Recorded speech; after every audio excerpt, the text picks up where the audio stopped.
Hello student. कई ऐसे लोग स्टूडेंट हैं जो साइकोलॉजी ऑप्शनल लेना चाहते हैं, लेकिन उनके मन में एक एप्रीहेंशन है कि मटेरियल कम है, परसेप्शन है ऐसा, क्वेश्चंस डिफ़िकल्ट आते हैं। और आ, इस बार का सिविल सर्विस एग्जामिनेशन में भी क्वेश्चंस डिफ़िकल्ट आया है। कई लोगों ने उनका आंसर नहीं किया। तो मैं आपको इसका आंसर जल्दी से बता सकता हूँ कि जिससे आपका थोड़ा हेल्प होगा। मैं ये नहीं कहता हूँ कि आपको लेना ही चाहिए, बट इन बातों पे गौर करिए, उसके बाद अपना डिसीजन लीजिए। देखिए, सबसे ज़्यादा ज़रूरी चीज़ है वो इंटरेस्ट। और इंटरेस्ट अगर है तो आप बेसिक अगर बुक पढ़ेंगे ना, जैसे एनसीईआरटी वगैरह, तो आपको थोड़ा आइडिया लग जाएगा कि whether you like this subject और नॉट। अगर आपको लगता है नहीं मुझे पसंद आ रहा है, अगर ना 2-3 चैप्टर भी पढ़ने के बाद, आप बिल्कुल मत लो, क्योंकि वो आपके काम का चीज़ नहीं। 2-3 चैप्टर अगर आप ईमानदारी से पढ़ें और अच्छे से पढ़ें, टाइम देकर पढ़ें, समझ के पढ़ें, तो आपको समझ में ज़रूर आ जाएगा। ठीक है, अगर आप एक बार थोड़ा हो जाए, फिर अब ये लगता है कि इसके पास मटेरियल नहीं है, मतलब इस सब्जेक्ट का, साइकोलॉजी ऑप्शनल का, सिविल सर्विस एग्जामिनेशन के सिलेबस के अनुसार मटेरियल नहीं है, ये आपके दिमाग में हो सकता है। इसका आंसर मैं बता रहा हूँ। देखिए, कई ऐसी चीज़ें होती हैं ना, जो कॉन्सेप्ट है, रिसर्च डेटा है, वो तो आपको बुक में लगभग मिल जाएंगे। कई ऐसे इंट्रोडक्टरी बुक हैं, तो वो क्लास 11 12 और अंडर ग्रेजुएट लेवल के होते हैं, जैसे बैरन की बुक है, मॉर्गन की बुक है, सिकरेली की बुक है, जो आप मार्केट में देखेंगे। तो उसमें तो इंट्रोडक्टरी बुक है, तो इंट्रोडक्टरी में उतना होना है। लेकिन ये सिलेबस जो है ऑनर्स और मास्टर डिग्री का होता है, तो इसमें 1-2 बुक 3 बुक का और भी ज़रूरत होता है। तो आप उसको यूज़ करेंगे तो आपका काम हो जाएगा। एक बात और, कई लोग कहते हैं ना ये सफिशियंट नहीं है, उनसे आप पूछिए जो उसमें दिया है वो उसको आप सही से समझते हो। कई लोग उसको जस्ट पढ़ते हैं, पढ़ने से काम नहीं शुरू, क्योंकि आज जब इन्फ्रेंसेस बेस्ड क्वेश्चन आएंगे, अंडरस्टैंडिंग बेस्ड क्वेश्चन आएंगे, तो यही लोग कहेंगे मटेरियल में दिया हुआ नहीं, आंसर्स नहीं दिया होता है कुछ बुक में दिया होता है कॉन्सेप्ट, बुक में दिया होता है डेटा। लेकिन अगर आपको इन्फ्रेंसेस जैसे निकालनी चीज़ें हैं, तो वो चीज़ें आप को यहाँ लिखा होगा, आपके बुक में नहीं लिखा होगा। उन्हीं कॉन्सेप्ट ऑफ डेटा से हज़ारों क्वेश्चंस बनाए जा सकते हैं। अब स्पेसिफिक स्पेसिफिक आंसर्स बुक में थोड़ी लिखे होते हैं, नहीं होते लिखे। आपको मैं एक एग्जांपल बताता हूँ। सिविल सर्विस एग्जामिनेशंस में एक अभी 2020 का लेते हैं, क्वेश्चन आया कि व्हाट इज मेटा मेमोरी, है ना, and differentiate the concept of Meta memory with self instructional learning. ठीक है, अब कई ऐसे लोग हैं जो मेमोरी तो तैयार करेंगे, लेकिन कुछ नीचे जो सिलेबस दिया हुआ मेटा मेमोरी, इसको छोड़ के चले जाएंगे, या हल्का सा पढ़ लेंगे मेमोरी ऑफ मेमोरीज मेटा में। आपने उसके बारे में एडिक्वेटली पढ़ा नहीं, जाना नहीं।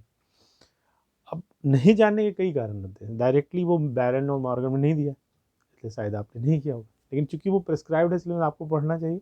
अपने टीचर और मेंटर कहीं से आपको वो पूछना चाहिए कि इसको कहाँ से पढ़े। एक बार जैसे हमारे स्टूडेंट्स को पता होता है क्लासेस में डिस्कशन करता हूँ, तो वो पूरा क्लास का डिस्कशन में उनको मिलता है नोट्स वगैरह। ठीक है, अब ये है कि इन दोनों को व्हाट, एक है सेल्फ इंस्ट्रक्शनल लर्निंग, तो व्हाट इज लर्निंग, वो ऑपरेंट कंडीशनिंग और ऐसे कुछ प्रिंसिपल्स हैं जैसे क्लासिकल, उसका तो मिल जाएगा। लेकिन सेल्फ इंस्ट्रक्शनल लर्निंग का भी नहीं कॉन्सेप्ट दिया हुआ है सीधा, तो लोग कहेंगे कि मटेरियल नहीं। अरे मटेरियल नहीं है तो आपको लेना चाहिए ना, उसको कलेक्ट करना चाहिए, और उसके बाद उसको स्पेसिफिक स्टडी करना चाहिए। आप हमारे पुराने वीडियो में देखो, सेल्फ इंस्ट्रक्शनल लर्निंग मैंने ऐसे ही एक 1 साल 2 साल पहले ही डाल दिया है, उसको आप देख के समझ सकते हैं आप। Anyway, come forward. अब सवाल ये थे कि इससे जुड़े हुए क्वेश्चंस जो होते हैं ना, उसका आंसर आप नहीं कर पाते। क्यों? जैसे क्वेश्चन आया था कि दोनों में डिफ्रेंशिएट करें, जिसको कॉन्सेप्ट ही क्लियर नहीं, मेटा मेमोरी या सेल्फ इंस्ट्रक्शनल लर्निंग का, वो कंपेयर कैसे कर सकता है, डिफ्रेंशिएट कैसे कर सकता है? आप समझे, जबकि ये थ्योरेटिकल चीज़ें हैं, है ना, थ्योरेटिकल चीज़ें हैं। आप हमारे तो अगर आप ऐसे क्वेश्चन को छोड़ के जाएंगे और अगर इससे क्वेश्चन आएगा तो आप नहीं कर पाएंगे। सीधे सीधे एक 30% ऐसे एरियाज हैं थ्योरी वाले, जो आपके लिए, उसके लिए अलग से थोड़े नोट्स की ज़रूरत होती है या टीचर की हेल्प की ज़रूरत होती है, मटेरियल की। वो किसी भी सब्जेक्ट में होता है। रिमेंबर, आंसर्स नहीं दिए रहेंगे बुक में, मैं बता रहा हूँ, कॉन्सेप्ट डेटा होगा, आंसर्स नहीं होते।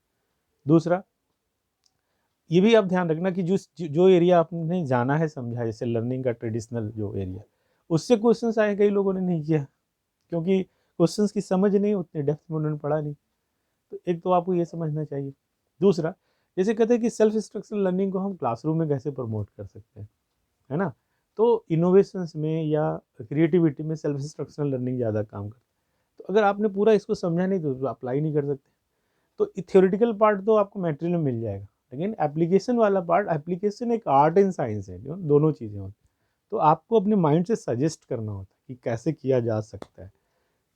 तो हर चीज़ का रेडीमेड आंसर तो होगा नहीं, है ना? अगर ऐसा आपके दिमाग में एटीट्यूड है कि हर चीज़ का मुझे मिलना चाहिए, हर चीज़ रेडीमेड, तो विश्वास मानिए आपको ऐसे सब्जेक्ट नहीं लेना चाहिए, ठीक है? दूसरी बात मैं बता देता हूँ कि कई ऐसे लोग जो अंडर परफॉर्म किए हैं ना, अगर सिविल सर्विस एग्जामिनेशंस में पहले या इस साल, उसका बहुत बड़ा कारण कि उसका सिलेबस पूरी तरीके से प्रिपेयर्ड नहीं है। मैं क्लास भी लेता हूँ और टेस्ट सीरीज, प्रैक्टिस सीरीज भी चलाता हूँ, तो मैं हज़ारों क्वेश्चंस को इवैल्यूएट भी करता हूँ, आंसर्स को। तो पता चलता है कि कई लोगों के आंसर्स ही सुपरफिशियल हैं और वो अभी मेंस लिखे हैं। मैं अपनी स्टूडेंट की बात कर रहा हूँ जिन्होंने टेस्ट सीरीज ज्वाइन किया था। टेस्ट सीरीज तो आप जैसे आपने प्री क्वालिफाई किया, आपने हमारे से ज्वाइन किया, तो प्री जो क्वालिफाई आप जीएस के आधार पर किया है ना। मेंस के लिए जैसे ही आप इंटर करते हैं, तो मेंस का प्रिपरेशन में जो ऑप्शनल सब्जेक्ट है उसमें आपकी कितनी नॉलेज है। मैं देख रहा हूँ कि अभी उसका नॉलेज उनका, उन लोगों का नॉलेज उतना लेवल का है ही नहीं, तो वो परफॉर्म कैसे करेंगे? उन्हीं में कई स्टूडेंट्स हैं जो करेंगे अच्छा। तो यहाँ पर बात जो आती है वो है कि आपने जो प्रिपरेशन किया है वो एडुकेटली किया है कि नहीं। प्री के बाद तो हो ही नहीं सकता ना इसमें। इस सवाल भी जो 2021 है उसमें प्री के बाद 2 महीने का टाइम, आप उसमें साइकोलॉजी पूरा प्रिपेयर कर लेंगे? नहीं कर सकते। तो एक जिनके पास अच्छी स्ट्रेटजी होती है, नॉलेज एक दिन में नहीं गेन हो जाता। और नॉलेज तो अपनी जगह है, कई लोगों के पास नॉलेज है तब भी नहीं परफॉर्म करते, उनको प्रैक्टिस नहीं है। आंसर राइटिंग एक ऐसी चीज़ है जो आप शुरुआत से थोड़े थोड़े करना चाहिए। तो थोड़ा सा भाग साइकोलॉजी और या जो भी ऑप्शनल आप पढ़ते हो उसको दें, थोड़ा सा भाग आप जीएस को देते चले, ज़्यादा बड़ा पार्ट आप जीएस को दे दो, लेकिन एक छोटा सा भाग 1 घंटा, 1.5 घंटा, 2 घंटे इतना तो दे ही सकते हैं ना अपने अपने ऑप्शनल सब्जेक्ट के लिए, लॉन्ग टर्म जिसको स्ट्रेटजी लेना है। और जिनको लगता है मैं प्री पास करके फिर वो तो आप समझ सकते हो ना, ऐसे लोग तो अभी रेस में ही नहीं है। इसलिए मैं उनकी बात कर रहा हूँ जो डिजर्विंग है, जो चाहते हैं कि इंटरव्यू देकर क्वालिफाई करें, तो उनका स्ट्रेटजी थोड़ा दूसरा होता है। तो आपके, मैं सम टोटल में बता रहा हूँ कि अगर आपका इंटरेस्ट है साइकोलॉजी में, आप बिल्कुल लो, लेकिन उसको टेस्ट कर लो कि आपका रियल में इंटरेस्ट है या नहीं। और ये सब जो डर है ना, वो फालतू का डर है। वो हर एक, आप जो ऐसे सब्जेक्ट ले लो जिसमें खूब मटेरियल है, तब भी गारंटी नहीं कि उसमें मार्क्स आएंगे।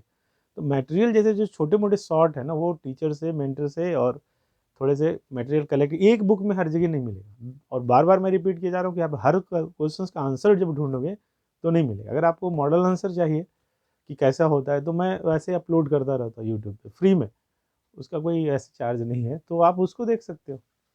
और बहुत सारे मॉडल आंसर हमने पुराने वाले वेबसाइट पे लिखा था, तो किसी भाई बंधु को बहुत ज़्यादा पसंद आ गया, उसने वेबसाइट को हैक कर दिया था। तो खैर वो तो ख़त्म हो गया। बहुत सारे मतलब 458 आंसर्स लिखे थे उस पर ऑलरेडी। पता नहीं वो कई लोगों ने कॉपी करके भी रखा होगा, तो शायद वो लोग के लिए पीडीएफ वगैरह कहीं मिल जाए आपको। मेरा तो वो गया, तो मैं उससे, क्योंकि मैंने अपने से लिखा, तो मैं फिर से दूसरे आंसर्स लिख रहा हूँ। I do not have any issue. लेकिन आपको इतना करूँगा, आप शुरुआत से पढ़िए और आंसर्स करने की कोशिश करिए। या हमेशा कोशिश हो कि आप आंसर ज़रूर करें, क्वेश्चंस का answer, it will give you enough practice. और शुरुआत से ही प्रैक्टिस करने की कोशिश करो। ये नहीं कि बाद में जाकर केवल क्वेश्चन आंसर करना है। तो शुरुआत में आपको कॉन्सेप्ट बिल्डिंग क्वेश्चंस का आंसर करना है, जो कौन, जैसे बैरन के या एनसीईआरटी के जो किसी भी चैप्टर के एंड में दिया रहता है ना, उसको आप करिए। और बाद में कॉम्प्लेक्स जो हाइब्रिड क्वेश्चन उसको करिए, जो सिविल सर्विसेज में आते हैं। अगर आप इस तरीके के अप्रोच लेंगे राइट, तो मैं विश्वास मानिए 6 महीने लगे किसी को। अलग अलग लोगों का स्ट्रेंथ होता है, क्योंकि पहले से क्या पढ़ा हुआ है, उनका मेंटल फैकल्टी कितना डेवलप है, आईक्यू लेवल कैसा, बहुत सारी चीज़ें हैं। लेकिन इतने में आप कर पाओगे, 5-6 महीने, 8 महीने के अंदर लगभग लगभग स्मूथली काफ़ी प्रिपरेशन हो जाए। ये मेरा है मैसेज आपके लिए। लेकिन मैं क्लियर कर देता हूँ कि मैं आपको ये परसुएड नहीं कर रहा हूँ कि आप साइकोलॉजी ले लो। बहुत सारे के दिमाग में ये चलता रहता है कि साइकोलॉजी एक ऐसा सब्जेक्ट ऐसा है, मुझे लाइकिंग है, लेकिन लूँ या ना लूँ। ये जो भी लोग आपको डराते हैं ना, वो अपने परसेप्शन आपको दे रहे हैं। आपको मैं एडवाइस देता हूँ कि आप थोड़ा फैक्ट चेक करो कि सचमुच में क्या है।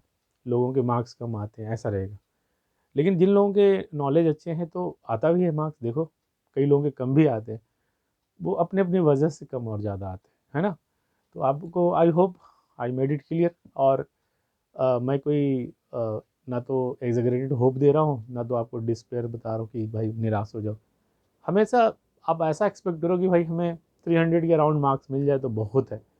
उससे ऊपर जो आता है ना वो आ जाता है। आप यूपीएससी का है, कभी आपको 280 भी आ जाएगा, कभी आपको 318 भी आ जाएगा, 20 भी आ जाएगा, वो है। तो आप कह नहीं सकते कि मेरा 20 आ जाएगा, वो डिपेंड करेगा कि कैसे अवॉर्ड किया गया हमारा।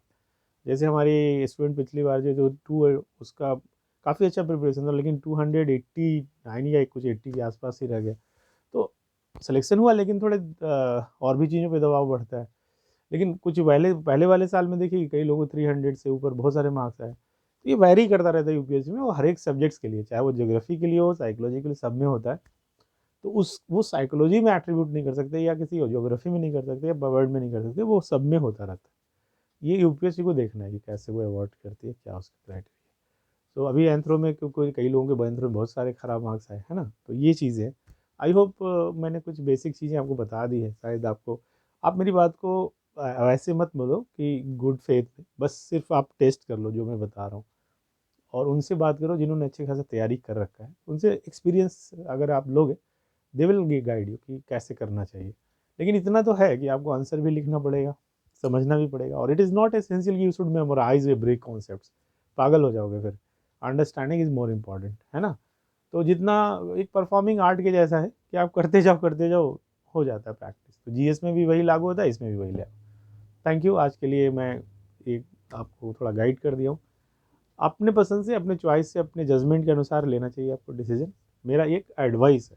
Thank you.